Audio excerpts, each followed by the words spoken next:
रिया चक्रवर्ती ने कल के इंटरव्यू में अंकिता लोखंडे को भी कई बातें कही हैं। जी हाँ, बात की जाए अगर अंकिता की, तो जब अंकिता ने इंटरव्यू दिया था उन्होंने साफ इस बात का जिक्र किया था कि सुशांत जब तक मेरे साथ है, यानी कि 2016 तक, वो किसी भी डिप्रेसिंग स्टेट में नहीं थे, किसी भी डिप्रेशन का शिकार कभी भी नहीं थे। लेकिन रिया चक्रवर्ती ने कल के इंटरव्यू में कई बड़ी बड़ी बातें कही हैं अंकिता लोखंडे के खिलाफ। मैं आपको बता दूं कि रिया का कहना है कि अंकिता के फ्लैट का वो EMI भरते थे, तो अगर मुझे पता होता, अगर मैं कंट्रोल कर रही होती तो मैं सबसे पहले वो बंद कराती।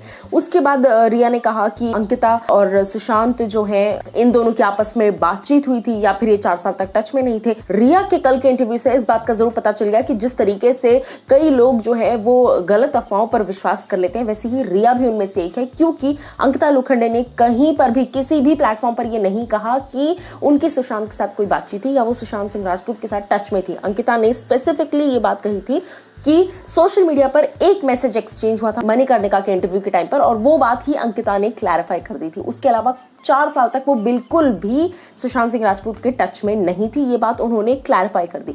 अब मैं आपको बता दूं कि रिया चक्रवर्ती के इस स्टेटमेंट को अंकिता लोखंडे ने इन रिटन क्लैरिफाई किया है। उन्होंने कहा कि उन्होंने कहीं पर भी रिया के नाम का कोई जिक्र नहीं किया है। अंकिता ने एक स्टेटमेंट जारी किया कल रात को रिया के इंटरव्यू के बाद। उन्होंने कहा कि मैंने कभी भी रिया चक्रवर्ती का नाम नहीं लिया, मैंने अपनी EMI की बैंक जो स्टेटमेंट्स है वो प्रॉपर 1 साल की दिखाई है कि पिछले 1 साल से मेरे ही अकाउंट से पैसे कट रहे हैं। उसके अलावा अंकिता ने भी कहा कि मैंने किसी भी पब्लिक प्लेटफॉर्म पर या कहीं पर भी इस बात को कहा ही नहीं है कि मेरे और सुशांत के बीच में कोई जानकारी थी या 4 साल तक हम एक दूसरे के कांटेक्ट में भी थे। सिर्फ इतना ही नहीं, बल्कि अंकिता ने यह भी कंफर्म किया कि मैं जितना सुशांत को जानती हूं और मैं 2016 तक सुशांत सिंह राजपूत के साथ थी, तो 2013 से लेकर 2016 तक जिस तरह का रिया दावा कर रही है कि सुशांत सिंह राजपूत 2013 में एक डिप्रेसिव एपिसोड का शिकार हुए थे, उसके बाद से वो एंजाइटी होती थी, उन्हें गोलियां लेते थे, ये सारी बातें, मैं इन बातों को डिक्लाइन करती हूं, क्योंकि मैं 2013 से लेकर 2016 और उससे पहले भी इनफैक्ट 2016 तक मेरा रिश्ता था सुशांत के साथ, और इस बीच में मैंने कभी सुशांत सिंह राजपूत को कोई दवाई लेते हुए नहीं देखा, कोई एंजाइटी अटैक्स नहीं होते थे उन्हें, कोई डिप्रेशन नहीं था। इतना ही नहीं, मैं आपको ये भी बता दूं कि अंकिता ने ये कहा कि मैंने फैमिली की साइड से सच सुना है, फैमिली की साइड से मैंने प्रूफ्स देखे हैं चैट्स के, जहां पर वो रिया पर मनी लॉन्ड्रिंग का इल्जाम लगा रहे हैं, रिया पर उकसाए जाने का इल्जाम लगा रहे हैं, और इन सभी चीजों को मद्देनजर रखते हुए मैं फैमिली के साथ हूं, फैमिली के साथ थी और फैमिली के सपोर्ट में ही खड़ी रहूंगी। इस तरह का एक ब्लंट कॉन्वर्सेशन, ब्लंट कन्फ्रंटेशन दे दिया है अंकिता लोखंडे ने, और अंकिता शुरू से ही अपने स्टैंड पर क्लियर रही हैं, ना कि लाइक रिया चक्रवर्ती, क्योंकि रिया जो बातें कल कह रही थी, ये आई थिंक पूरा देश ही इस बात को जानता है कि अंकिता की तरफ से जो वो बातें कह रही थी वो बातें गलत थी, क्योंकि रिया को शायद प्रॉपर इन्फॉर्मेशन नहीं थी अंकिता की बातों की। आप लोग क्या कुछ कहना चाहेंगे, आप मुझे बताइए नीचे दिए गए कमेंट सेक्शन में।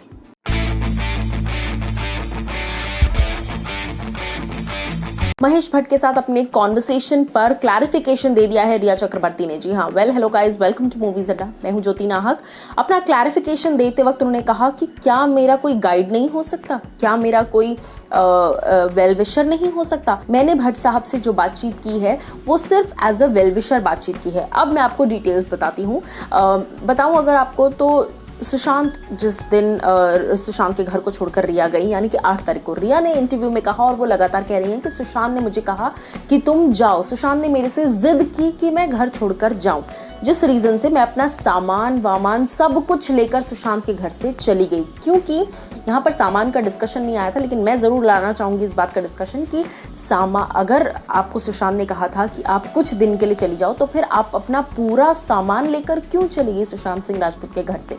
दूसरा सवाल कि रिया ने कहा कि मैं सुशांत के कहने पर ही घर छोड़कर गई थी और फिर जब मैं चली गई उसके बाद मुझे काफी बुरा लगा। लेकिन यहाँ पर क्वेश्चन इस बात का उठता है कि रिया चक्रवर्ती ने महेश भट्ट साहब को ये मैसेज किया है that your call was a wake up call for me, I can finally see the light, अब मुझे फाइनली रोशनी नजर आ रही है, और वेकअप कॉल था आपसे बात करना, और अब मुझे ऐसा लग रहा है कि मुझे मेरी लाइफ में एक वजूद मिल रहा है आपसे बात करके। जहाँ पर महेश भट्ट ये कहते नजर आते हैं कि इस चीज़ को अपनी लाइफ में इतना अफेक्ट मत होने दो, यू आर माई चाइल्ड, और इस तरह की बातें, which is very much obvious. लेकिन यहाँ पर सवाल इस बात का उठता है कि अगर रिया को निकाला गया था तो फिर वो इस तरह से क्यों कह रही है महेश भट्ट साहब को कि आपके कॉल से मुझे वेकअप कॉल मिला है, मुझे हिम्मत मिली ये स्टेप लेने की, यानी कि उसके घर से निकलकर आने की। और ये चैट्स है 8 जून की।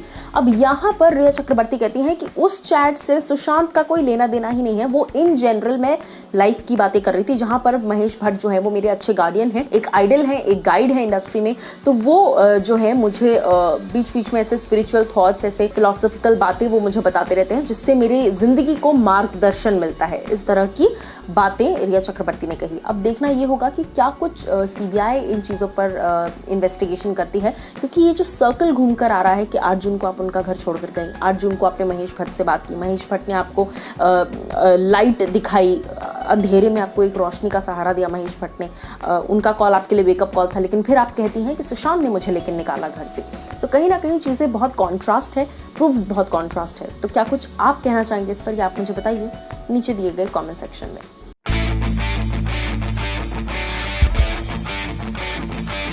देश के ब्रेव एयरफोर्स पायलट्स पर एक ब्रेव कहानी लेकर ब्रेव तेजस आ चुकी है। जी हाँ, hello guys, welcome to Movies Adda. मैं हूं ज्योति नाहक। कंगना रनौत स्टारर तेजस का पोस्टर आउट हो गया है and I must say Kangana is looking very very promising. और अनलाइक अदर पोस्टर्स जहां पर सिर्फ एक क्लोजअप दे दिया जाता है, बट कंगना के फेस पर एक वो चार्म, एक वो ऑरा, एक वो देशभक्ति के लिए जुनून, वो सारी चीज़ें इस एक पोस्टर में नजर आ रही हैं। मैं आपको बता दूं कि ये जो फिल्म है तेजस, ये दिसंबर में टेक ऑफ करने वाली है। इस तरह का कैप्शन डाल दिया है, रंगोली ने भी शेयर किया है और कंगना ने भी शेयर किया है पोस्टर। एंड काफ़ी प्रॉमिसिंग पोस्टर है। और जैसे मैंने कहा कि ये जो फिल्म है ये दिसंबर में टेक ऑफ करने वाली है। और सिर्फ इतना ही नहीं, बल्कि मैं आपको बता दूं कि ये जो प्रोजेक्ट है ये RSVP के ज़रिए आ रहा है। RSVP इस प्रोजेक्ट को लेकर आ रहे हैं। और सिर्फ इतना ही नहीं, बल्कि रॉनी स्क्रूवाला भी इस प्रोजेक्ट से लिंक्ड है। कहीं ना कहीं कंगना रनौत जो है हमेशा से ही पावर पैक फिल्म्स करती नजर आई हैं, और इस वक्त इस फिल्म का अनाउंसमेंट करना बहुत लोगों की एक्सपेक्टेशंस और भी ज़्यादा जुड़ गई हैं। कंगना की इस परफॉर्मेंस के लिए लोग ईगरली वेट कर रहे हैं। ये एक ऐसी कहानी होने वाली है जहां पर आपको एयरफोर्स की किस तरह की लाइफ होती है, क्या कुछ एक बैकग्राउंड स्टोरी होती है एयरफोर्स पायलट्स की, किस तरीके से वो ऐसे टफ से टफ सिचुएशन में भी हमारे देश की सेवा करते हैं। क्योंकि इंडियन आर्मी पर बहुत फिल्में बनी हैं, लेकिन कुछ एक आधी ही फिल्में हैं, जैसे गाजी अटैक जो कि नेवी पर था, लेकिन अब फोर्स पर एक फिल्म बनने जा रही है। So very much excited for this film. क्या कुछ आपकी राय है इस पोस्टर को लेकर? आपको पोस्टर कैसा लगा कंगना रनौत की फिल्म तेजस का, या आप मुझे बताइए कमेंट सेक्शन में।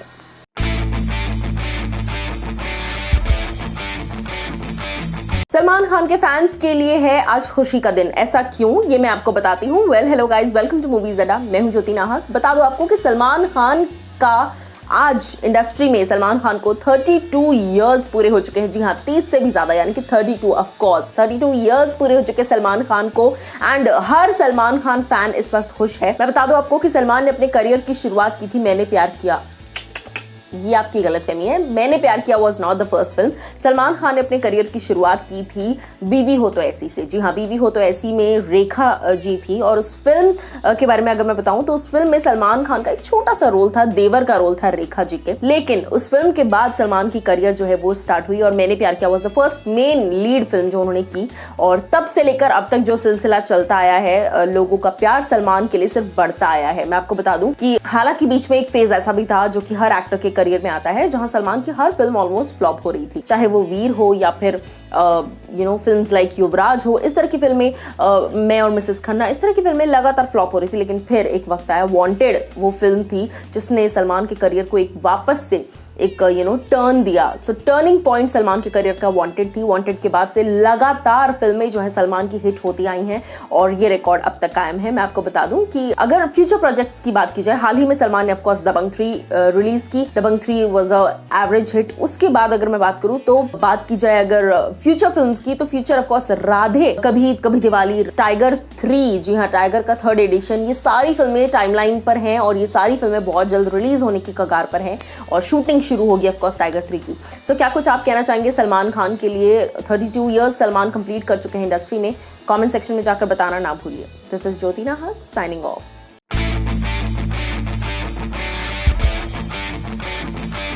रिया चक्रवर्ती के बेसलेस एलिगेशंस पर सबूत के तौर पर रिएक्शन दिया है श्वेता सिंह कीर्ति ने। क्या कुछ कहना है सुशांत की सिस्टर का, चलिए आपको बताते हैं और वो ट्वीट्स भी दिखाते हैं। Well hello guys, welcome to Movies Adda, मैं हूं ज्योति नाहक। श्वेता सिंह कीर्ति ने सीरीज ऑफ ट्वीट्स किए हैं विद प्रूफ्स। जी हां, उन्होंने रिया चक्रवर्ती की हर बात को खारिज करते हुए, सबसे पहले तो रिया ने इस तरह की बात कही कि फैमिली के साथ उनका बिल्कुल अच्छा कनेक्शन नहीं था, फादर के साथ उनके अच्छे रिश्ते नहीं थे। और सिर्फ इतना ही नहीं बल्कि रिया ने यह भी कहा कि जब सुशांत चंडीगढ़ गए थे तो फैमिली के साथ उनकी इतनी लड़ाई हुई कि वो 2 दिन में ही लौट आए। जिस पर काउंटर बैक अटैक करते हुए श्वेता सिंह कीर्ति ने ट्वीट किया है और उन्होंने लिखा कि मैं अपने भाई से प्यार नहीं करती थी, या हम अपने भाई से प्यार नहीं करते थे, हम प्यार करते थे और मैं प्यार करती थी। इसीलिए मैं जैसे ही मुझे पता चला कि भाई चंडीगढ़ आ रहे हैं, मैं फटाफट से मैंने अपने बच्चों के एग्जाम्स वगैरह बच्चों को सबको रख कर मैंने सोचा कि मैं 2 दिन के लिए सही लेकिन मैं जाऊं, कम से कम भाई से मिलूं। और उन्होंने एज अ प्रूफ उन्होंने फ्लाइट टिकट्स भी स्क्रीनशॉट डाला है एज अ प्रूफ कि वो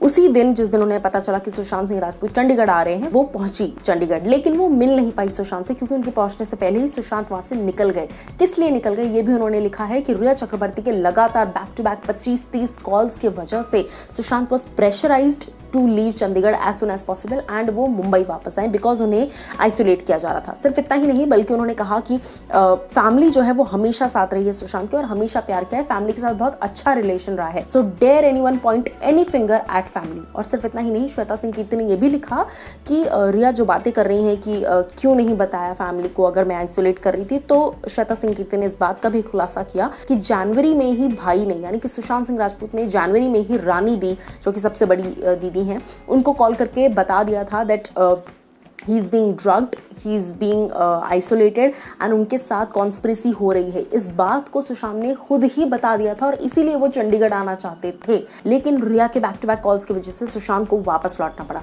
सो इस तरह की सारी रेवोल्यूशंस कर दी और रिया चक्रवर्ती के स्टेटमेंट्स को बैक स्लैम कर दिया है। क्या कुछ आप कहना चाहेंगे इस पर, या आप मुझे बताइए कमेंट सेक्शन में।